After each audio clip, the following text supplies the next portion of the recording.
The lecture hall was massive. It had to be. Students from 40 different worlds sat in rows that curved upward like the inside of a bowl. Some students had forearms, others had scales or feathers. A few floated in special gravity tanks. In the third row, between a crystalline being and a creature that looked like a walking tree, sat Jiwoo.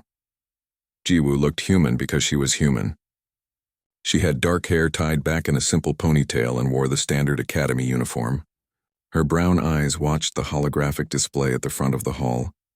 To everyone else in the room, she looked small, weak, harmless. Instructor Vector stood at the front. He was tall, nearly 3 meters, with purple skin and 6 eyes arranged in 2 rows. His voice boomed across the hall without needing speakers. "Today we discuss extinct apex predators," Vector said. The hologram shifted to show a creature with massive teeth and claws. "This is the Raxthor from the planet Kelvin 9. It stood 4 meters tall and could tear through solid metal. It dominated its world for 10 million years. Students took notes. Some whispered to each other. Jiwoo just listened. "The Raxthor went extinct 2,000 years ago," Vector continued. "Climate change. Lack of prey. The usual reasons." He waved his hand and the hologram changed. "But there is one planet that had more apex predators than any other world we have discovered." The hologram showed a blue and green planet. Jiwoo recognized it immediately. Earth. This planet, called Earth by its inhabitants, was a death world, Vector said. The term made several students shift nervously. Death world. A planet so dangerous that most species would die there within days. The gravity was high. The atmosphere was filled with a highly reactive gas called oxygen. The temperature swung wildly between extremes. And the predators. The hologram changed rapidly. A massive shark with rows of teeth. A striped cat with fangs as long as knives. A huge bear standing on its back legs. A pack of wolves with yellow eyes. An enormous crocodile. A snake that could swallow prey whole. These creatures, Vector said, gesturing to the images, were among hundreds of apex predators on this single world. Earth had more ways to kill you than any planet in the known galaxy. And yet a species evolved there. A weak species with no claws, no fangs, no venom, no armor. They were small, slow. They should have died out in the first generation. Jiwoo's jaw tightened slightly. She kept her face neutral. But somehow this weak species survived, Vector continued. More than survived. They conquered their entire planet. They eliminated or dominated every single apex predator that had terrorized them for millions of years. And then quite suddenly those predators began to vanish. The dangerous species of Earth went extinct one by one. Today, Earth is a peaceful world. The deadliest species are gone. Jiwoo raised her hand. Vector's 6 eyes focused on her. "Yes, the human student." "You have a question?" "Not a question, sir," Jiwoo said. Her voice was calm and clear. "A correction." The room went quiet. Several students turned to look at her. It was rare for anyone to correct Instructor Vector. He was one of the most respected xenobiology teachers in the entire Galactic Federation. "A correction?" Vector's tone was curious, not angry. "Please enlighten us." Jiwoo stood up. She was short compared to most beings in the room, barely over 1.5 meters tall. She looked up at the hologram of Earth. "You said the deadliest species of Earth are gone," she said. "That's not true. They're still there. In fact, there are billions of them."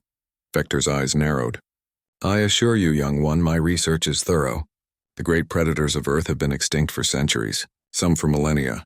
The dire wolves, the cave bears, the giant cats with the long fangs. Saber-toothed cats," Jiwoo said. "Yes, those are extinct. But they weren't the deadliest species on Earth." "Then what was?" Vector asked. Jiwoo pointed at herself. "We were. Humans. We still are." A ripple of confusion spread through the lecture hall. A student with tentacles made a sound like laughter. The crystalline being next to Jiwoo chimed softly, which was its version of a chuckle. "Humans?" Vector said. He looked at Jiwoo the way one might look at a small harmless pet. "Forgive me, but humans are not apex predators. You have no natural weapons. Your species joined the Federation as refugees, fleeing a planet you had nearly destroyed through your own carelessness. You are builders, yes, thinkers, but predators, no." "With respect, sir," Jiwoo said, and her voice carried a weight that made several students stop laughing. "You should ask yourself a question. If humans are so weak and harmless, how did we nearly destroy our own planet? And how did we make all those other apex predators disappear?" Vector was silent for a moment. His 6 eyes studied Jiwoo with new interest. You're saying humans eliminated the apex predators of Earth? I'm saying we were the apex predators of Earth, Jiwoo replied. Everything else was just prey, or competition. The lecture hall was completely silent now. Even the floating students in their gravity tanks had stopped moving. Vector crossed his forearms. That is quite a claim. Can you support it with evidence? I can, Jiwoo said. Would you like me to explain how humans became the deadliest species on the most dangerous planet in the galaxy? Vector gestured to the front of the room. Please come down and share your perspective. I am always interested in learning new things. Jiwoo walked down the steps to the front of the lecture hall. As she passed other students, she noticed them watching her differently now. Not with dismissal or amusement. With uncertainty, maybe even a hint of concern. She reached the instructor's platform and turned to face the class. Hundreds of eyes in dozens of different configurations stared at her. Let me tell you about humans, Jiwoo said. Let me tell you about Earth's real apex predator. And why you should be very glad that we decided to be nice. Jiwoo stood at the front of the lecture hall. The hologram display waited behind her, ready to show whatever she needed. Instructor Vector had stepped to the side, his 6 eyes watching with interest. The students watched too. Some still looked amused. Others looked curious. None of them looked afraid yet. That would change. Humans don't look dangerous, Jiwoo began. We don't have claws or fangs. We're not very fast. An average human can run maybe 30 kilometers per hour for a short distance. Most predators on Earth could run twice that speed. Some could run 3 times as fast. A student with blue fur raised a paw. Then how did humans hunt? You said you were predators. We didn't need to be fast, Jiwoo said. We just needed to be patient. Let me show you something. Computer display persistence hunting. The hologram changed. It showed a human man, bare-chested and dark-skinned, running across a golden grassland. In the distance, an antelope bounded away with incredible speed. That animal is called a kudu, Jiwoo explained. It can run 60 kilometers per hour. The human can only run about 15. Watch what happens. The hologram played at increased speed. The kudu ran until it was far ahead. Then it stopped, panting. The human kept coming. Not fast, just steady. The kudu saw the human approach and ran again. Again, it left the human far behind. Again, it stopped to rest. This happened again and again. The kudu ran. The human followed. The kudu rested. The human kept coming. After what the display showed was 4 hours, the kudu couldn't run anymore. It stood on shaking legs, its sides heaving. The human walked up to it and killed it with a simple spear. Humans can run for hours without stopping, Jiwoo said. Not fast. But we don't stop. Most animals sprint. They use all their energy at once, then rest. Humans don't work that way. We have a special cooling system. We sweat. We release water through our skin and it cools us down. We can run in the hot sun all day. Most predators would die from heat after an hour. She changed the hologram. Now it showed a human woman running. The display showed her body temperature, heart rate, and energy use. Human bodies are built for endurance, Jiwoo continued. Our hearts pump blood efficiently. Our legs have special springs in the tendons. Our brains release chemicals that reduce pain. We can chase prey until it literally dies of exhaustion. We ran animals to death. For thousands of years, that was how we hunted. An insect-like student clicked its mandibles. But that is just one hunting method. Surely other species could do this too. Show me one, Jiwoo said. Show me any other species that can run for 8 hours straight in the heat. I'll wait. Silence. Humans also throw things, Jiwoo said. Computer, show throwing mechanics. The hologram displayed a human arm in detail. It rotated slowly, showing muscles and joints. Our shoulders can rotate almost completely around, Jiwoo said. Our arms work like whips. We can throw rocks, spears, anything we pick up with incredible accuracy and power. A trained human can throw a rock over 100 meters. We can hit a target the size of your head from 50 meters away, and we can do it while running. She gestured and the hologram showed ancient humans hunting. They surrounded a massive elephant-like creature and threw spears at it from all directions. No other species on Earth could do this, Jiwoo said. Throwing requires specific anatomy. The right shoulder joint, the right arm length, the right brain structure to calculate distance and speed. Humans evolved all of it. We killed the largest animals on our planet by standing far away and throwing sharp sticks at them. Another student spoke up. This one looked like a large slug with arms. But humans are fragile, yes? Thin skin, no armor. One bite from a predator and you die. You would think so, Jiwoo said. She smiled, but it wasn't a friendly smile. Computer, show human injury recovery. The hologram displayed medical scans of human bodies. Each one showed terrible injuries. This human had his leg bitten off by a shark, Jiwoo said, pointing to the first scan. He survived. This one was stabbed through the chest with a metal rod. She survived. This one fell off a cliff and broke 23 bones. He survived and walked again. This one had half her face torn off by a bear. She survived. The images kept changing. More injuries. More survivals. Humans are hard to kill, Jiwoo said quietly. We have a healing factor that most species don't have. Our blood clots quickly. Our immune system fights infection aggressively. Our bodies can survive damage that would kill most other beings. We've had our limbs cut off and lived. We've been poisoned, burned, frozen, crushed, and we keep living. Vector spoke up. Surely this is with modern medicine. Primitive humans couldn't survive such injuries. You're right, Jiwoo said. Primitive humans died from these injuries more often, but not always.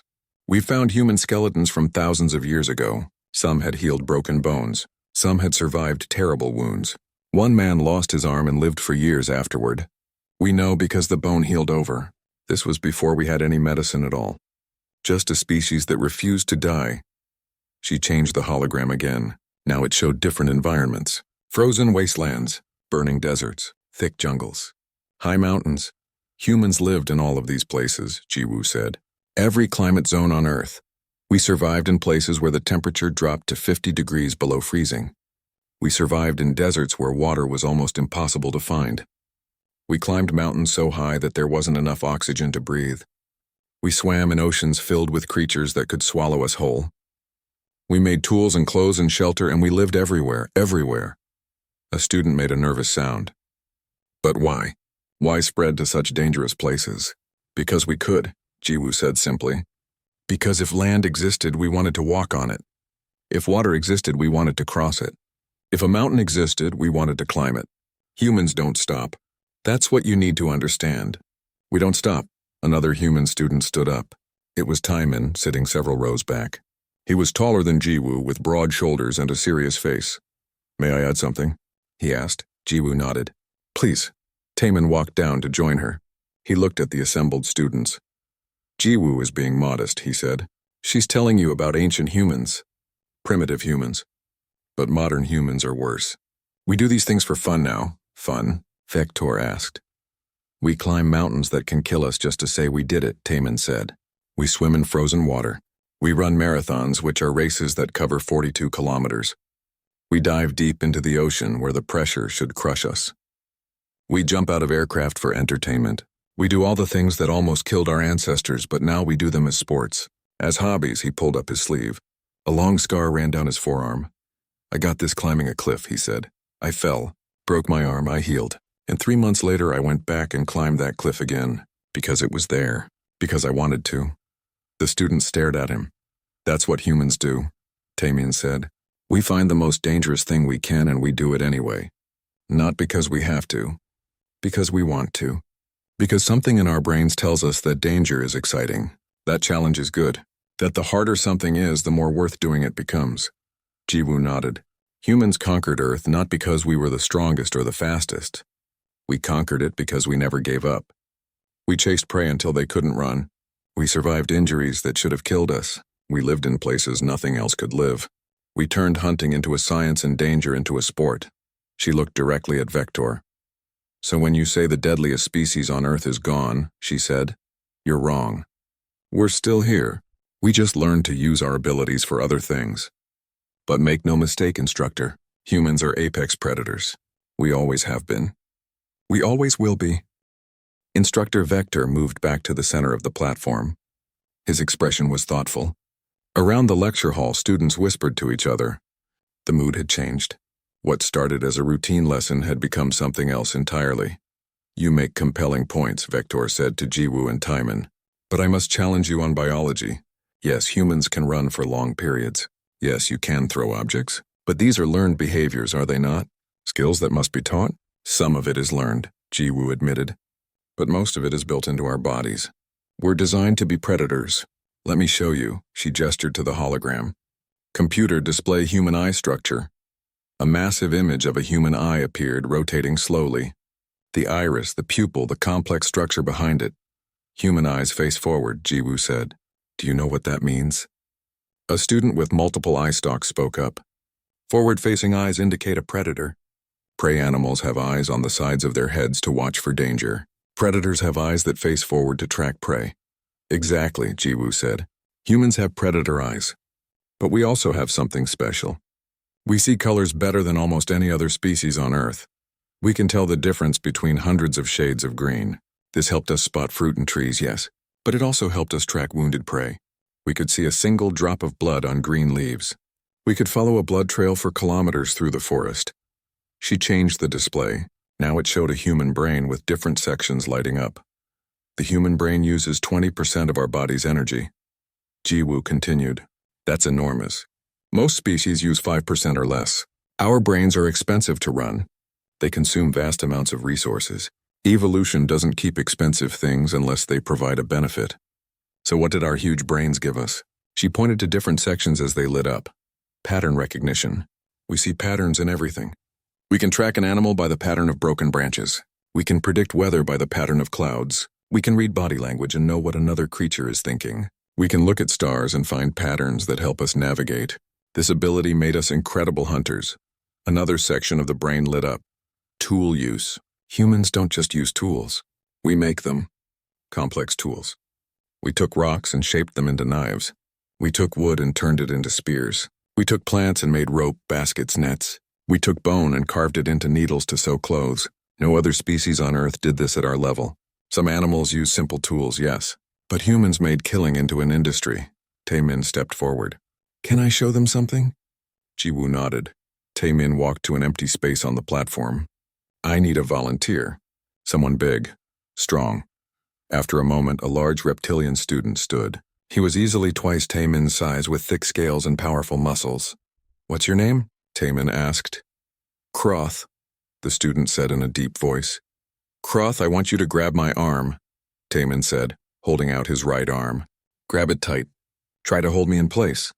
Kroth looked confused but did as asked. His large hand wrapped completely around Taemin's forearm. He squeezed. Tighter, Taemin said. Don't worry. You won't hurt me. Kroth squeezed harder. His muscles tensed. Taemin's face remained calm. Good, Taemin said. Now I'm going to escape. I won't tell you how. Just watch. What happened next took less than 2 seconds. Taemin twisted his arm in a way that looked impossible. His hand went one direction. His elbow went another, and suddenly he wasn't in Kroth's grip anymore. Before Kroth could react, Taemin had grabbed the large student's arm, twisted it, and swept Kroth's legs out from under him. Kroth hit the floor with a heavy thud. The lecture hall went silent. Taemin helped Kroth up. Sorry about that. You okay? Kroth nodded, looking stunned. He returned to his seat, moving carefully. That's called leverage, Taemin explained. Humans understand how bodies move. We know where joints bend, where tendons attach, where pressure points cause pain. We've studied this for thousands of years. We can take down opponents much larger than us because we understand physics and biology. We turn the enemy's strength against them. Another human student stood up. This one was a young woman named Hyejin. She had sharp features and quick movements. May I demonstrate something else? She asked. Jiwoo smiled. Come on down. Hyejin walked to the platform. She looked at the assembled students. Humans have a stress response, she said. When we're in danger, our bodies change. Chemicals flood our bloodstream. Adrenaline, cortisol, others. These chemicals make us faster, stronger, and more resistant to pain. Computers show human stress response. The hologram displayed a human body with the circulatory system visible. Then it showed what happened when adrenaline entered the blood. Heart rate increases, Hyejin said. Blood flow to muscles increases. Pupils dilate to see better. Hearing becomes sharper. Time seems to slow down because our brains speed up. Pain signals are suppressed, and we get temporary strength that we normally can't access. Temporary strength? Vector asked. Humans are normally limited by our nervous system, Hyejin explained. Our muscles could tear themselves off our bones if we used full strength. So our brains limit us. They keep us at about 60% capacity during normal activity. But during stress, those limits disappear. We can use 100% of our strength. That's how a mother lifts a vehicle off her trapped child. That's how a person breaks down a locked door to escape a fire. Adrenaline removes our safety limits. She demonstrated by having a student place a thick metal bar between two stands. The bar was meant for a grip strength test. Under normal conditions, I can bend this bar a little bit, Heejin said. She gripped the bar and pulled. It bent slightly, maybe a few degrees. But if I was in danger, if something threatened my life, I could do this. She closed her eyes. Her breathing changed. When she opened her eyes again, something was different. Her pupils were larger. Her jaw was tight. She gripped the bar again and pulled. The bar bent. Not a little, a lot. It curved into a U shape. Students gasped. Heejin let go of the bar and stepped back. Her hands were shaking slightly. I'll feel that tomorrow, she said with a small laugh. Probably pulled something. But that's the point. Humans can damage ourselves to survive. Our bodies would rather injure us than let us die. We can keep fighting with broken bones. We can run on torn muscles. We can function with injuries that would incapacitate other species. Jiwoo took over again.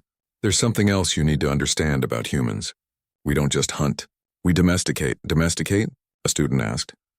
We take other species and make them work for us, Jiwoo said. Computer show dog evolution. The hologram showed a wolf. Then it showed how that wolf changed over thousands of years. It became smaller, friendlier, less threatening. Eventually, it became a dog. Humans took wolves, which were competing predators, and turned them into our companions, Jiwoo said. We did this through selective breeding. We kept the wolves that were friendly. We let them have puppies. Over generations, we created an entirely new species. A species that loves us, that protects us, that helps us hunt. She changed the display. Now it showed cats, horses, cattle, pigs, chickens, and more. We did this with dozens of species, she continued. We domesticated predators to help us kill. We domesticated prey animals to be our food. We even domesticated plants, changing them to produce more food for us. We reshaped the biology of Earth to serve our needs. That's not something prey animals do. That's what apex predators do. Taemin added, and we did it without claws or fangs or venom. We did it with our brains. With patience. With the ability to plan across generations. A wolf couldn't plan what would happen in 100 years. Humans could. We still can. Vector was quiet for a long moment. His 6 eyes moved from one human to another. You've given me much to think about, he said finally. I may need to revise my lecture materials. There's more, Jiwoo said quietly. We haven't talked about the really dangerous part of humans yet. More dangerous than what you've shown? Vector asked. Much more dangerous, Jiwoo said. What we've shown you is how humans hunt. How we survive. How our bodies work. But none of that is what made us the deadliest species on Earth. She looked out at the students. Every eye in the room was on her. The deadliest thing about humans, she said, is what we do to each other. Would you like to hear about human warfare? The silence in the room was absolute. Even the floating students in their gravity tanks had stopped moving. Yes, Vector said slowly. I think we would. A different human student stood up. His name was Dong-hyun. He was older than the others, with gray at his temples and a serious face. He walked down to the platform slowly, like someone carrying a heavy weight. I didn't want to talk about this, Dong-hyun said. Most humans don't like talking about our history of violence, but if you want to understand why we're dangerous, you need to know. He gestured to the hologram. Computer, show human warfare timeline. The display changed. It showed a timeline stretching back thousands of years. Every few centimeters there was a red mark. There were thousands of red marks. Tens of thousands. Each red mark is a war, Dong-hyun said quietly. A conflict where humans killed other humans. This timeline only shows major wars. If we included every battle, every raid, every fight between tribes and clans and nations, the entire timeline would be solid red. He zoomed in on a section. Humans have been at war for our entire recorded history. We fought with rocks and sticks, then with bronze and iron, then with gunpowder and explosives, then with machines, then with nuclear weapons that could end all life on Earth. Why? A student asked. The question was almost a whisper. Why fight each other? Resources, territory, religion, pride, revenge, fear, Dong-hyun listed. Sometimes we fought for good reasons, to defend ourselves, to protect others. Sometimes we fought for terrible reasons, because we wanted what others had. Because we thought we were better than them. Because we were afraid of those who were different. He changed the display. It showed weapons. Thousands of different weapons from across human history. We created weapons before we created art, Dong-hyun said. We invented new ways to kill faster than we invented new ways to heal. Look at these. The weapons scrolled past. Spears, swords, bows and arrows, crossbows, guns, cannons, bombs, missiles, each one more efficient than the last. We didn't just make weapons, Dong-hyun continued. We studied killing. We made it a science. We learned exactly where to stab someone to reach their heart. We learned how much poison would kill but not kill too quickly. We learned how to make diseases worse and spread them to our enemies. We learned how to burn cities, how to sink ships, how to make buildings collapse. We made killing into an art form. Vector's voice was strained. But surely this was in the past, ancient history. The last major human war ended 70 years ago, Dong-hyun said. Just 70 years. That's nothing. That's within my grandfather's lifetime. And smaller wars continued until we joined the Federation. Even now, even with all of us living together in peace with alien species, there are humans who train for combat. Just in case. He pulled up an image of a massive explosion, a mushroom cloud rising into the sky. This is a nuclear weapon, Dong-hyun said. One bomb. It destroyed an entire city, killed over 100,000 people instantly, made the land poisonous for decades, and humans built thousands of these. We pointed them at each other. We came very close to using them all at once, which would have ended all life on Earth. We stood on the edge of making our own planet uninhabitable, and we did it because we were afraid of other humans. The lecture hall was utterly silent. But here's what you really need to understand, Dong-hyun said. We didn't do this because we were monsters. We did it because we were afraid. Because we loved our families and wanted to protect them. Because we had been hurt and wanted to prevent it from happening again. Humans are dangerous not because we're cruel. We're dangerous because we care so much that we'll destroy anything that threatens what we love. Another human student raised her hand. Her name was Subin. She was small, with kind eyes and a gentle voice. Can I show them the other side? Subin asked. Dong-hyun nodded and stepped aside. Subin walked to the platform. Everything Dong-hyun said is true, Subin began. Humans have a terrible history of violence. But there's something else about us. Something that makes us different from any other predator in the galaxy. We pack bond. Pack bond? Vector asked. We form emotional connections, Subin explained. Strong ones. With other humans, yes. But also with anything else. Computer, show human-animal relationships. The hologram displayed images of humans with animals. A woman hugging a dog. A man with a cat sleeping on his chest. A child feeding a horse. An elderly person with a bird on their shoulder. We don't just domesticate animals, Subin said. We love them. We bring them into our homes. We feed them. We play with them. We cry when they die. That dog in the image? Humans evolved it from wolves, yes. But now, humans love dogs more than almost anything. Many humans say their dog is their best friend. Their family member. She changed the display.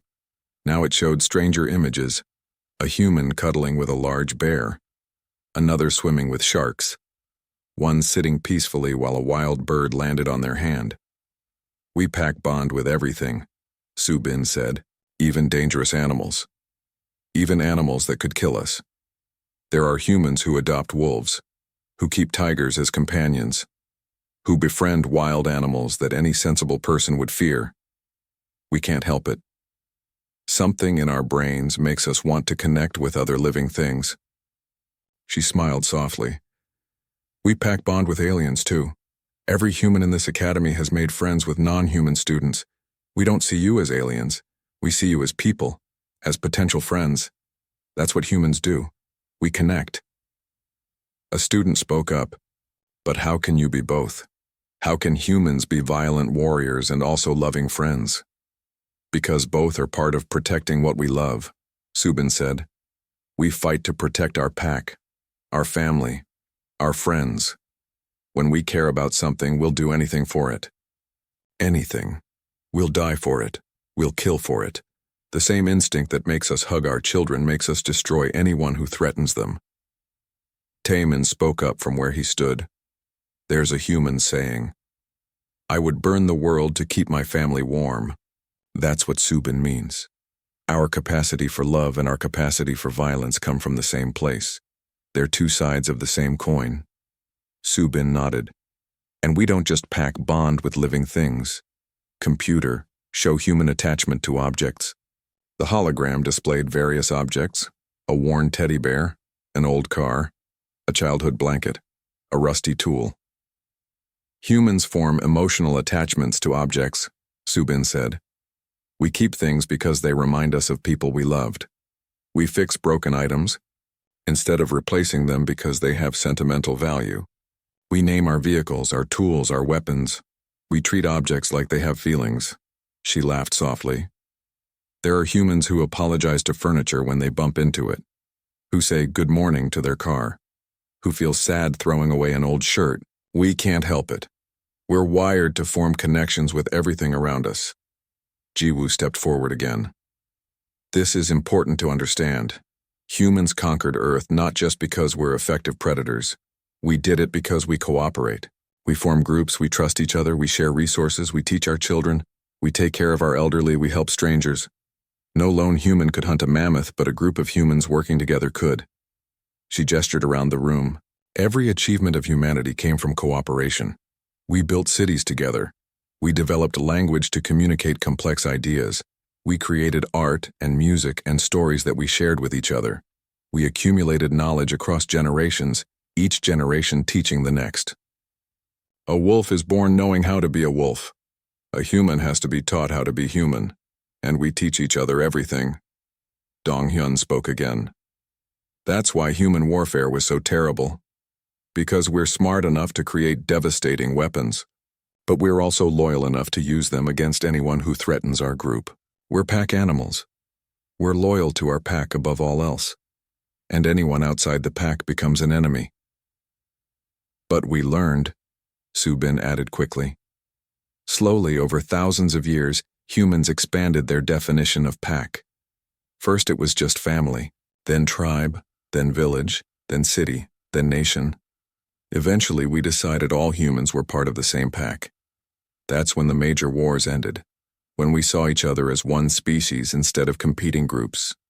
She looked at the alien students, and now we're here, in the Galactic Federation, learning to expand our pack even further, to include all sentient beings, to see you not as aliens, but as people, as potential friends, as part of our pack.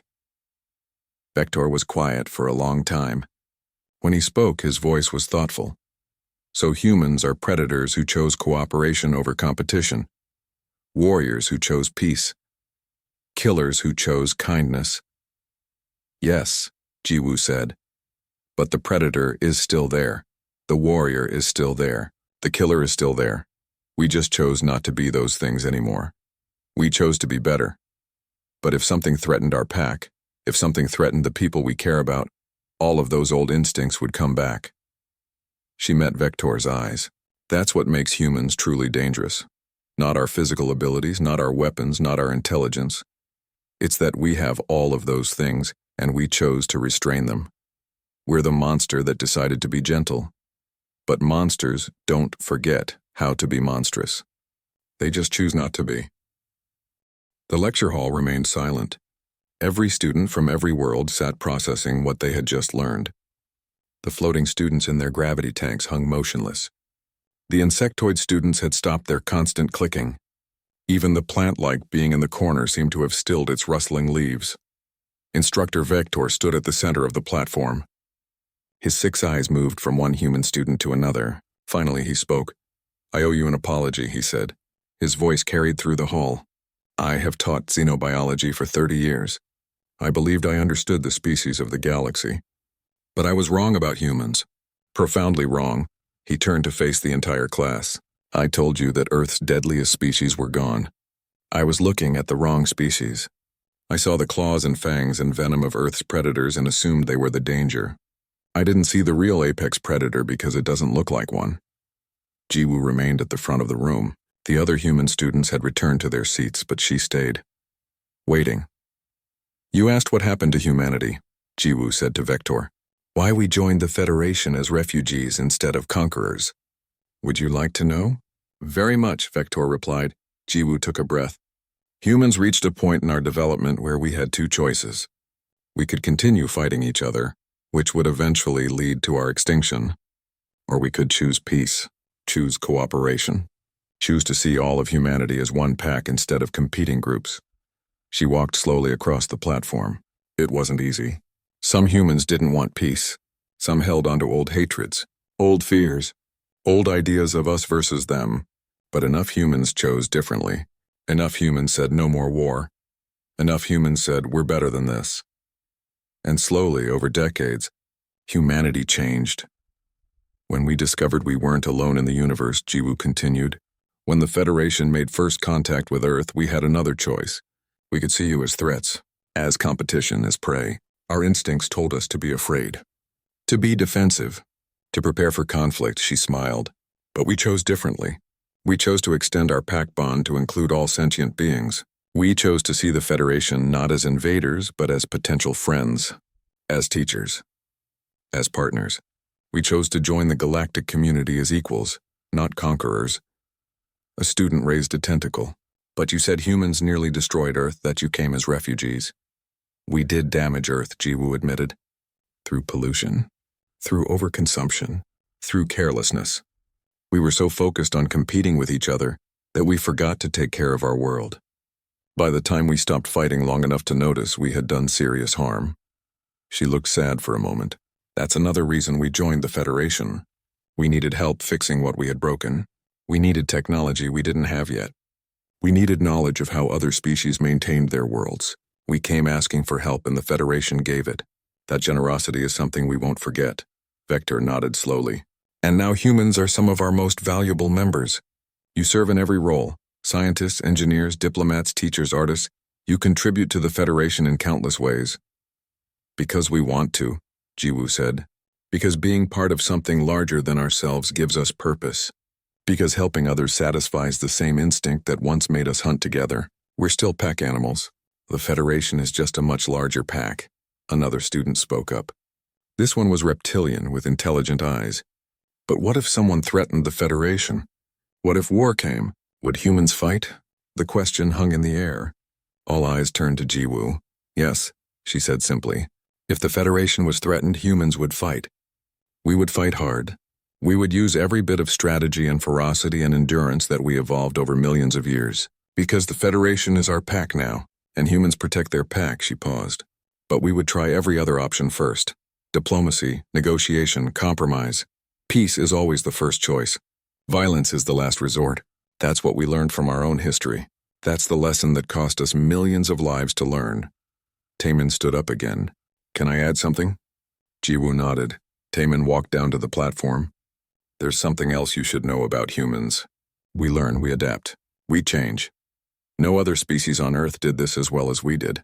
We went from throwing rocks to flying to the moon in just 10,000 years. That's nothing. That's a blink in evolutionary time.